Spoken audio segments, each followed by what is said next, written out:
अस्सलाम वालेकुम। जी वालेकुम अस्सलाम। अख्तर साहब कैसे मिजाज हैं? अल्लाह दा लख लख शुक्र करम ओदी ज़ात दा। अच्छा अख्तर साहब, आपके हाथ में किताब है मताए ज़ीस्ट, आपके उस्ताद मोहतरम सलीम हैदर सलीम साहब की है। तो आज आप हमें ना इस किताब में जो है वो किसी गज़ल के चंद जो है खूबसूरत अशार सुना दें। जी जनाब, मैं आपके हुक्म की तामील करता हूँ। आपने दुरुस्त फरमाया। मेरे उस्ताद मोहतरम जनाब सलीम हैदर सलीम बुलंद पाया शायर हैं जी और जी। अदबी हलकों में उनका एक बहुत बुलंद मकाम है। उनकी गज़ल के खूबसूरत अशार जनाब की खिदमत में पेश करता हूँ।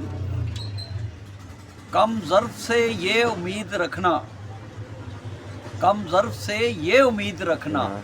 दगा ना दे बेकार जाएगा, उसे दर से वफा ना दे। तंग आ चुका हूँ, तंग आ चुका हूँ जिंदगी की उलझनों से मैं, कुछ और देर जिंदा रहूं ये दुआ ना दे। औलाद के हकीर रवैये के बावजूद ये माँ का ही मकाम है जो बददुआ ना दे। क्या बात है, ज़बरदस्त।